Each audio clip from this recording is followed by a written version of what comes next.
It's been maybe 15 years, maybe 15 years, maybe 20 years since I attended my first meeting of the San Diego Tantric Society. They weren't Buddhists, they were largely Hindus, and they really enjoyed tantric sex. And this is my first time being at a social with them. And then I encountered my first so-called authenticity coach. What he really was a charlatan. Here's how he approached me. I was tired, and folks who were disabled are used to basically acting like a catnip for narcissists, sociopaths, and the like. So he came over to me, and thinking I was mistaking my physical fatigue for emotional vulnerability, he laced into me.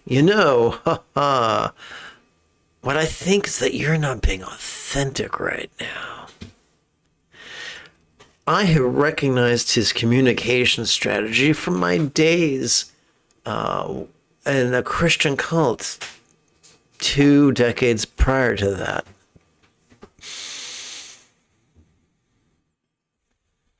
And I thanked him for his time and sent him on his way. Years later, an acquaintance of mine, a roommate, a little more young than myself, a little more gullible than myself, encountered other authenticity coaches, and they used the same lines. I don't think you're being authentic for the one low fee of $1,500. I can fix that. And sometimes they'll introduce you to female authenticity coaches who drop hints about being attracted to them and mentioning that they're attracted to them because they're being authentic. But they're not being authentic. They're following a script, and they're playing upon the gullibility and hypersuggestibility of the lonely and the romantically frustrated. There are many authenticity charlatans. But does that mean authenticity is entirely a bad thing? You see, the problem with being inauthentic, the problem with the best of intentions, telling people what you think they want to hear, is that, well, I think our friend Martin Luther King said it best. I think he said this. There's nothing you're willing to die for, there's probably nothing you're willing to live for. I'm probably butchering this paraphrase. But so many times we're so concerned about not angering people or not repelling people or not hurting people.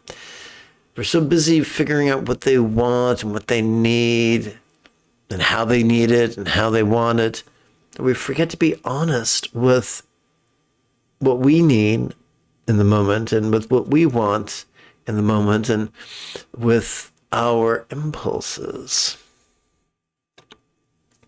Of course, that brings up another question. What's the difference between being authentic or just being an asshole? Not in the anatomical sense, we need those, but in the social sense. How many times have you encountered someone who was cruel and self-important and arrogant and flippant, and they would justifying by saying, I'm just being myself, this is just my personality. So how do we find that balance between authenticity and kindness?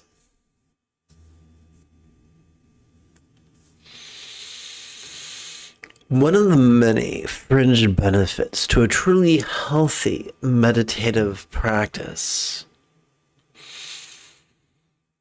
is that the underbrain's fear center and aggression center that the big kids call the amygdala.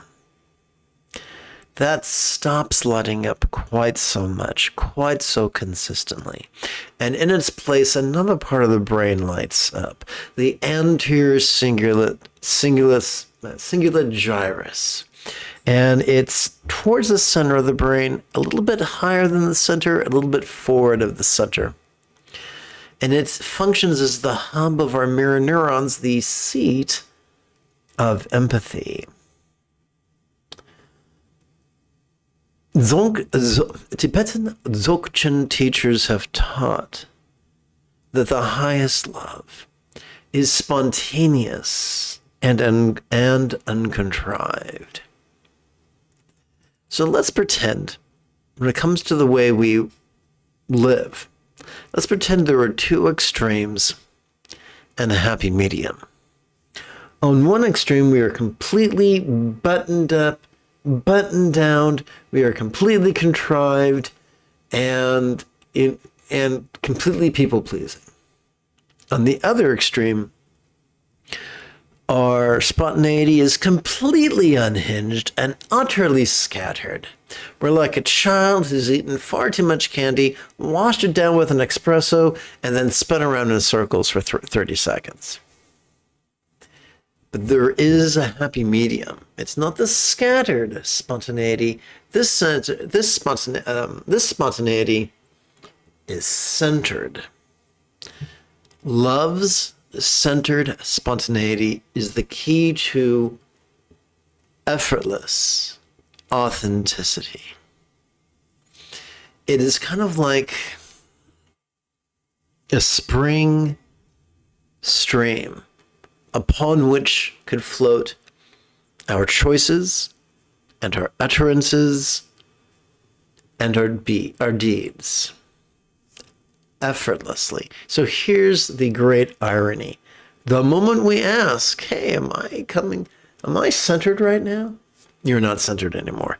Am I practicing centered spontaneity? The moment you ask that, you're no longer practicing that. Don't worry, it's easily remedied. The more time you spend meditating in a healthy and effective and sustainable way, the easier it is to slip into centered spontaneity. And the more you do it, the easier it becomes to slip into centered spontaneity, and the longer you stay in centered spontaneity.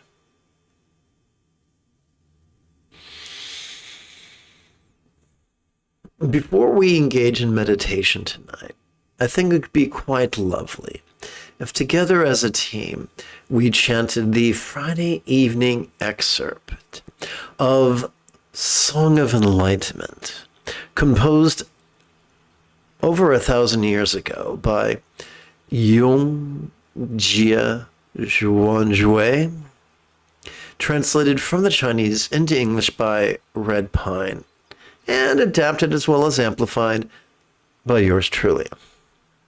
Now, before we start chanting, I want to take a moment to remind you that if any point during this evening's live stream you have a specific question about Buddhist meditation, Buddhist chanting, Buddhist philosophy, or their application, simply type your question in great detail in the chat window. If you're watching on a desktop or a laptop, that window will be on the right. And if you're on a smartphone, that window could be right down here.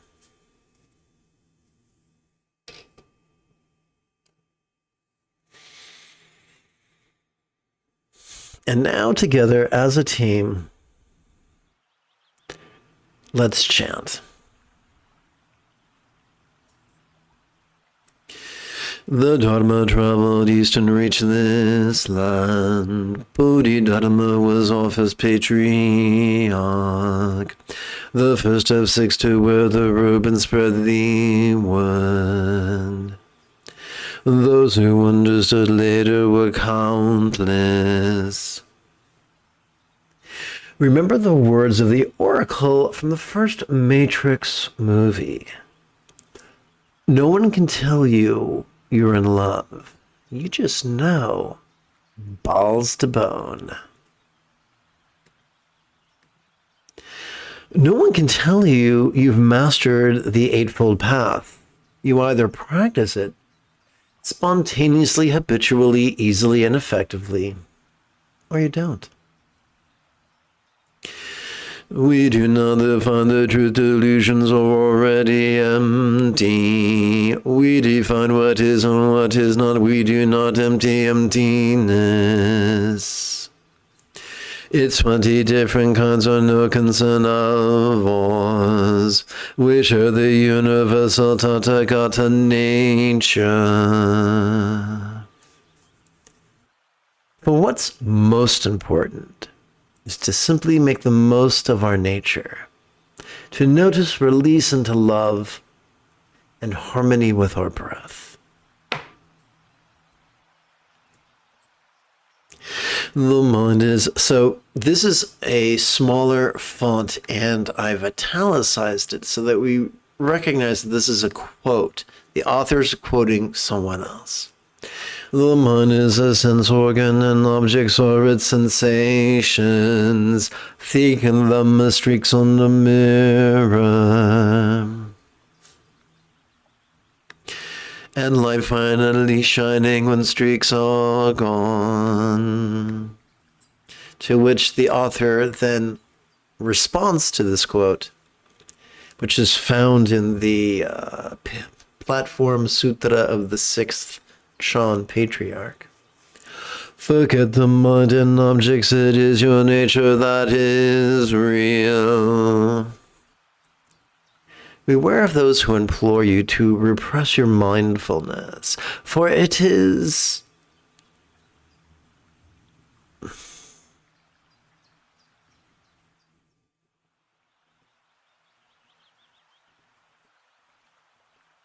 for we are already wired to notice, release, and love. This vulnerability is part of your Buddha nature, and therefore is safe, even when what we notice is unpleasant.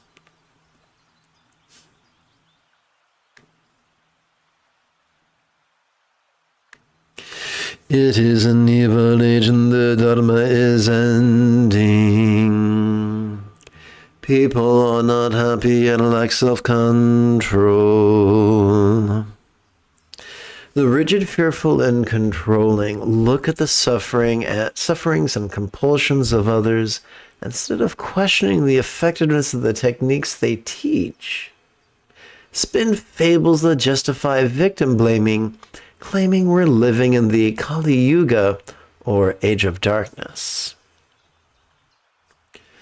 Ignoring the sage, they prefer the mistaken views. Martyr becomes stronger as their hatred multiplies. Hearing about the Buddha's sudden teaching, they wish they could grind it into rubble. Hurt people hurt, and peril multiplies aggression. Through the dynamo of noticing and releasing, we can empathize even with those who hate us.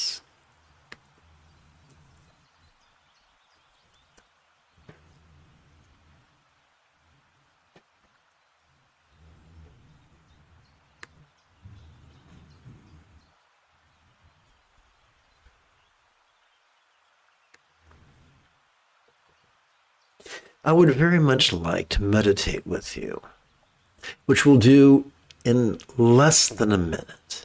But first, a bit of the old housekeeping. This is Lama Jigme Gyatso of the Buddha Joy Meditation School. I have spent more than half my life studying and practicing and reverse engineering the practices and teachings of each sect of Buddhism, so that I could play the Yoda to your Luke Skywalker, so that you could quickly and easily become the person that your dog already thinks you are, Welcome to Meditate Like a Jedi, which is made possible due to the generosity of viewers just like you.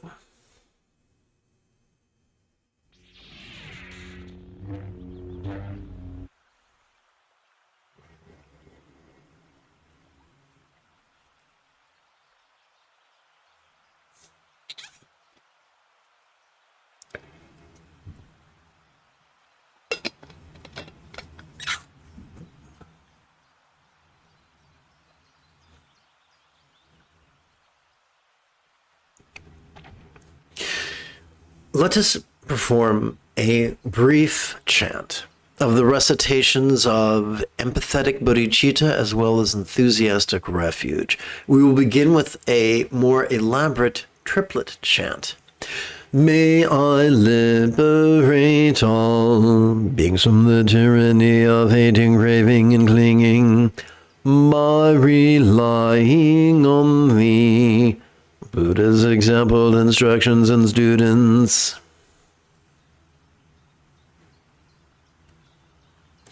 And now a more concise version. And by the way,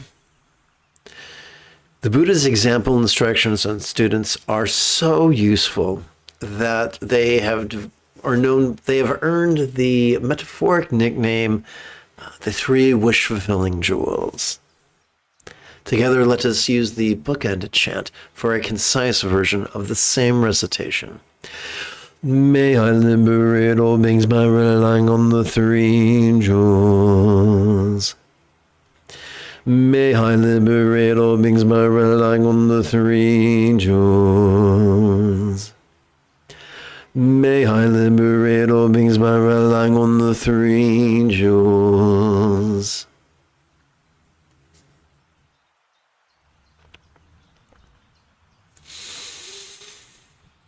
And now let us review the essential meditation instructions. The set of practices described as mindfulness and meditation are known by many names, including Zen, Proto-Zen, Chan, Dhyana, Mahamudra, Mahasandhi, Ati-yoga, Dzogchen, and Trekcho. Despite the fanciness of these names, their practice is really easy. What's the key to mindfulness? Whether we know it or not, every time we inhale, we spontaneously and automatically access our sympathetic nervous system, which has not evolved for active concentration, but instead has evolved to simply perceive and to do so vulnerably, passively, viscerally, and randomly.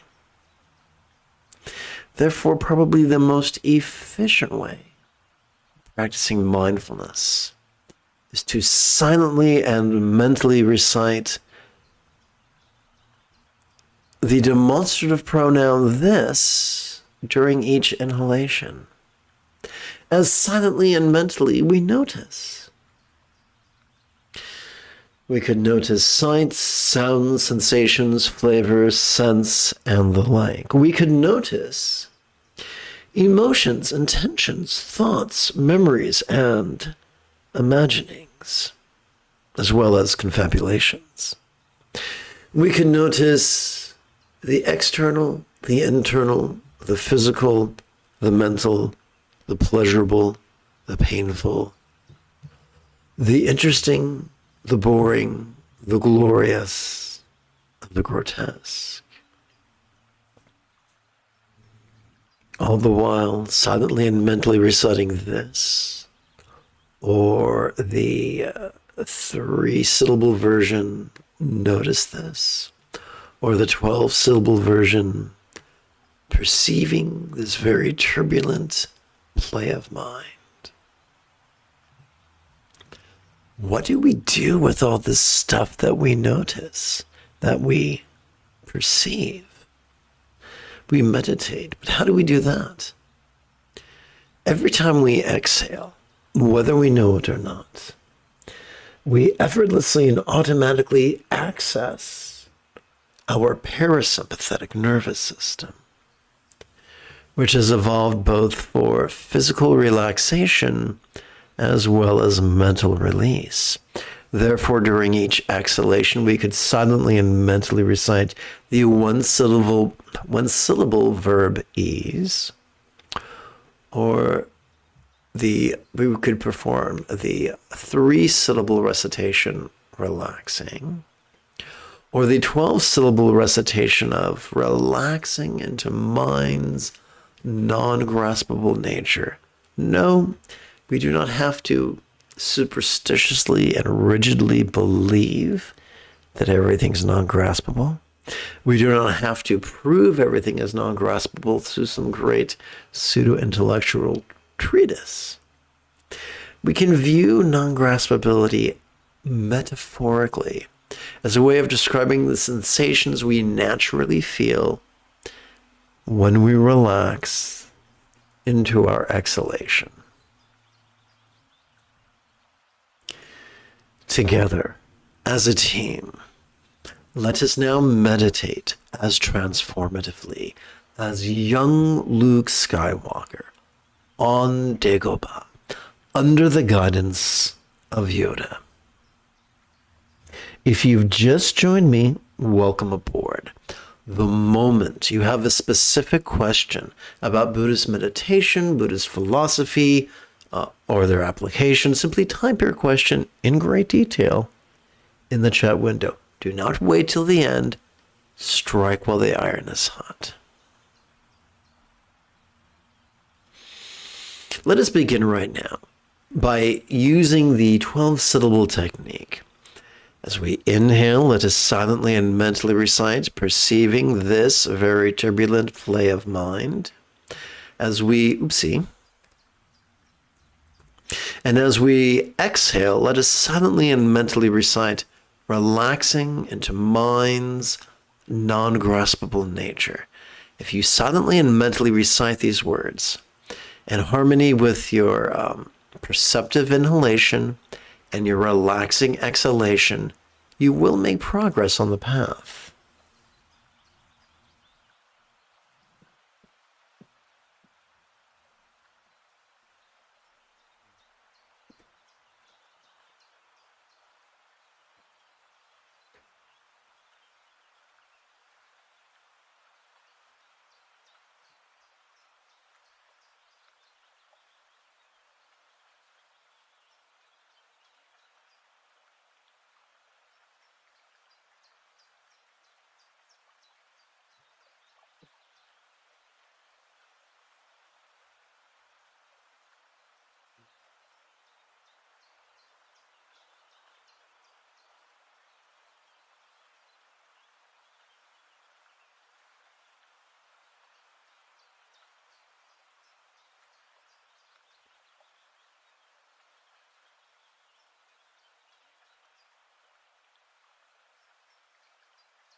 Let's switch gears and practice the three-syllable exercises of notice this, followed by relaxing.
Let us play with a different three-syllable technique. As we breathe in, we could notice samsara.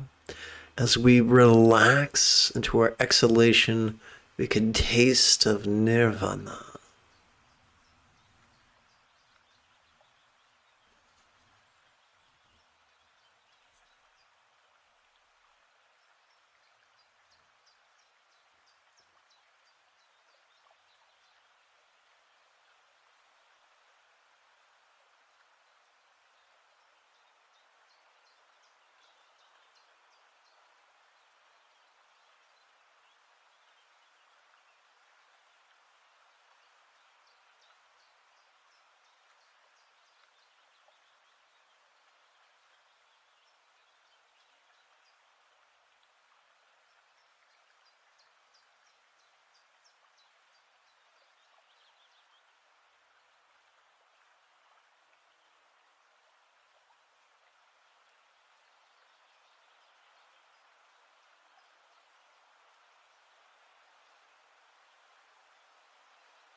Let us switch now to the one-syllable standard of this. Oopsie, this is.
Welcome to this evening's group meditation. If at any point you have a specific question about Buddhist meditation, Buddhist philosophy, or their application, simply type your question in the chat window. The easiest way to practice mindfulness is to silently and mentally recite the demonstrative pronoun this during each inhalation. The most efficient way to practice meditation is to silently and mentally recite the verb ease during each relaxing exhalation.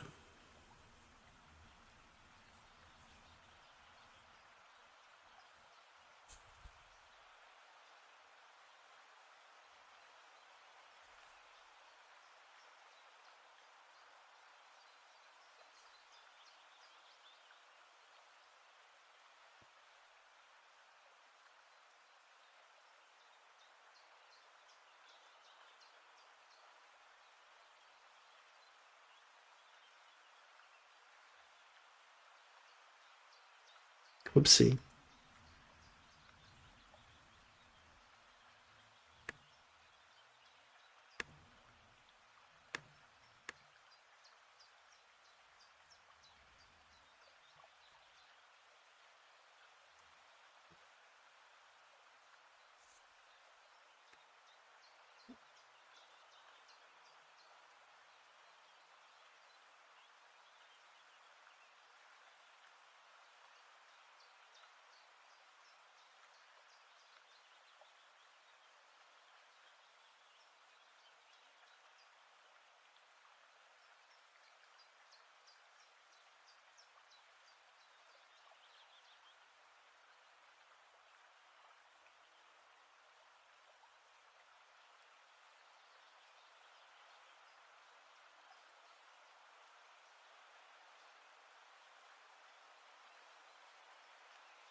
Let us seal this evening's meditation by chanting first kind ethics and then the four immeasurables.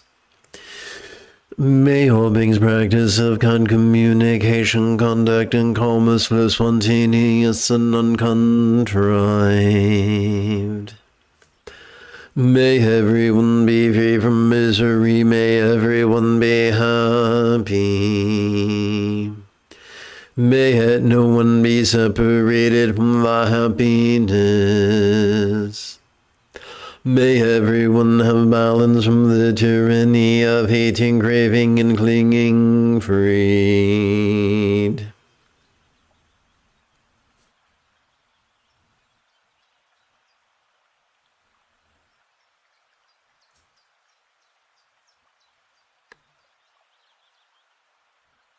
If you feel that I have earned it, you could give this live stream a thumbs up. You could even help support it on Patreon. In approximately 12 hours or so, I would very much like to return to lead tomorrow's morning meditation class and group practice. And if you are as geeky as me, this is the way.